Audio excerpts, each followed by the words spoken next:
going to be real. I'm just going to be real. Because of different reasons, like, I always had, like, this crush on Punk, and I always wanted to, like, hook up with him and, like, be his girlfriend.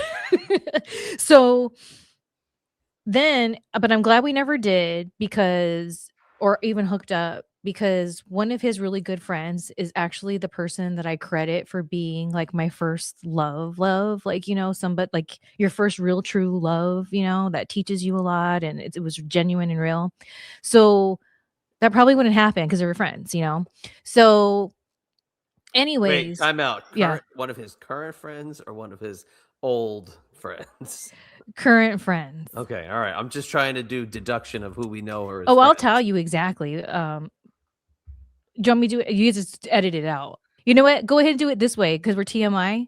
Yeah. Just let it go and I'll say it, but mute it and like do Okay. something over my mouth. So then people Yep. be like, well, who's she talking about? Okay. Okay. Yep. You So got I'm it. just going to give you the story, but make sure you mute the names. Okay. Okay.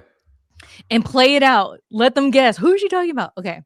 So the person who I was like my person until I met. And what got me to that point is because I knew him through wrestling, I was like, I don't really know him. So I had to get booked on shows he's at so I can be around him more to see if it's just a crush or if I really do like him this much. So I would go on his website and see where he was at and I would contact everyone. And there was times I took huge pay cuts because there were these small, tiny little companies. Right. And I would follow across the country trying to get to know him better. And then I came to the conclusion, this guy is not for me. I'm glad I never slept with him, like, because that would have complicated it. So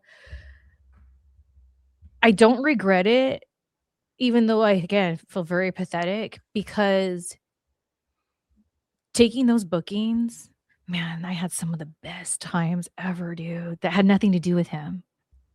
Whether it was moments in the ring, connecting with the fans, connecting with people in different territories, like specifically other female wrestlers that I'd be working with and stuff like that, and creating these moments, like, oh my gosh, that's why I signed up for wrestling. I wanted to be that person. And because what got me there was wanting to get to, and I think when you think about it's kind of a healthy thing in a way. Before thinking if I'm going to sleep with the guy, I was like, I need to get to know him. The only way is I had to be around him. Okay, well, wrestling, because it always goes back to wrestling. So I don't regret it, but I felt like a creep for the longest time about it until I realized and looked at the big picture like, no, dude. And I'm so glad I never slept with him. But anyways, so going back to Punk. Going back to So Punk. Okay. I was in my Punk era of back I to know reality. I can never be with him, but I can always have a crush on him. And a Now, big thing time out. Sorry, got to interrupt Mhm. again. Okay, he had quite the reputation I know. Oh, of I know. getting around to some of the divas there. I So know. I know. Chick Magnet Punk or Chick yeah, Magnet, yeah, Chick Magnet Punk. So here's the thing. Aesthetically, he was my type, one of my types. And then he had this how he's infamously known for now. He was then like a straight shooter, kind of rolls his eyes at certain things. Like I thought he was so freaking cool. I thought he was so cool. And I was just like, dude, he's hot. He's himself. He doesn't give a shit. He'll tell you to your face. And I just didn't know many dudes like that. And I was like, so like, oh my gosh. And then like, anytime there was like these little moments that like maybe could have transpired to something, there was always something that happened. And like, it just, whether it was, oh, now he and like Maria's going after him, and then they became like a full on couple, and like just different things, like it just the timing was never there. But it's almost like I put him on like a pedestal because I knew I was seeing him go through the stages to where he's at now. So, like, I was watching that happen. So to me, I was like, "F yeah, dude. Like, freaking Punk, man. Like, he doesn't play by the rules. He doesn't politic. Look at him." And then he's sticking it to them. They can't deny it because they try to keep him down. That's why I feel, and I know a lot of people say it too, that they had him down at OVW when I was there because they were just trying to take him off the indie scene, trying to water him down. Like, he wasn't supposed to be a success, I don't think. I feel that. I feel that theory is 100% right on how Yeah. people would treat him. Yeah. So it was so freaking cool to see that climb that he was making because when I knew him, I saw them try to keep him down and he was thriving. So that made me put him even more on a pedestal. But I knew I could never be with him or even try to go there because he was friends with that guy. And that's weird. I would be mad. Like, I put myself in my ex's shoes and I would be really, really pissed. Like, at the like person I used to be with, the whole thing. So I'm like, okay, I don't want that. So going to this dude, I don't know if that's what he was going for, but he was like kind of reminded me a way at the time of Punk in a way. And so that's the only reason why he got my interest is because I couldn't have Punk and he was presenting himself as Punk. Well, later on, I found out from him that he had been listening to my podcast and stuff like that leading up to the show where I met him at. Um, So he was getting to know me. In my head, I'm thinking, "Oh, cool. He was listening to my podcast. He wants to hear the story." Bitch, no, he was studying me. He was Oh studying what I man. like. And who did I always put over? Freaking Punk. I was always putting over Punk. I even did a photo shoot. I'll have to send you the picture.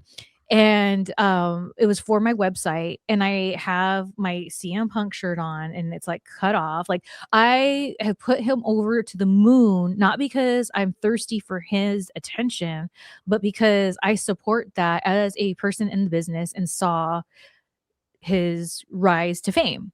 So that's the only reason why that guy, like I said, had a chance. He studied me. Long story short, he ended up cheating on me, and everyone in the locker room knew except me. And the Oof. girl was in the locker room. Oof. That's a double whammy.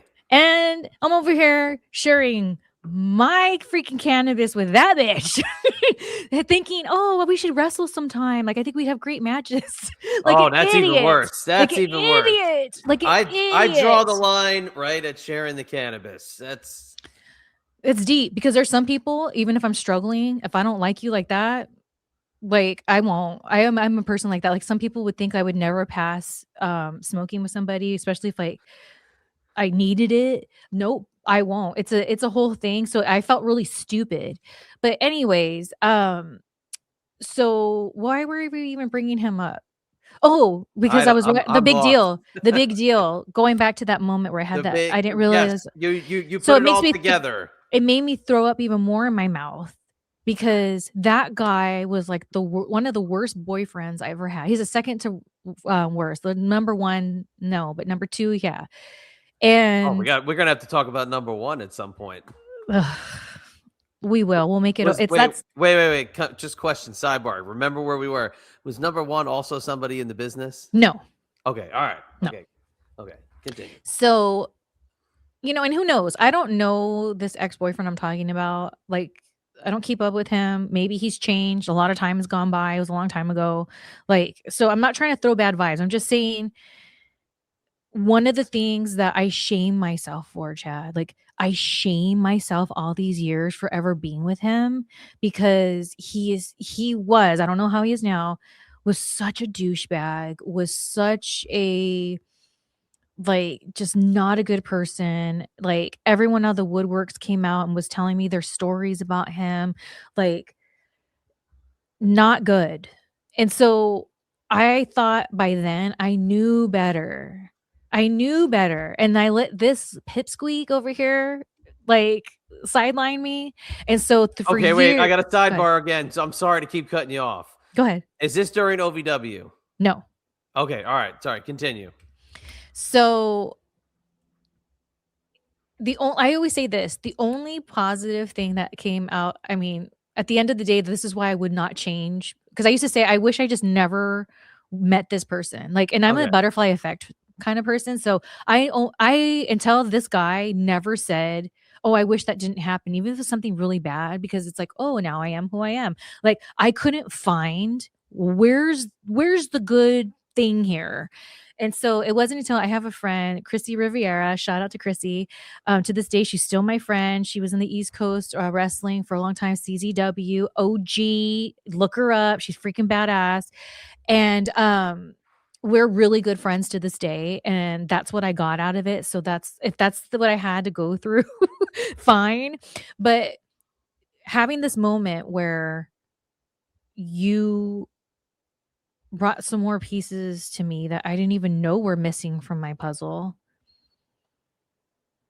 It made me think of that dude because for so many years I've shamed myself. You know how many times people say, "Who cares? Like, da da da, you didn't know." It's like, no, like, you don't understand. When you shame yourself, no one can say anything to take that away. You just have to do what you got to do to finally let it go.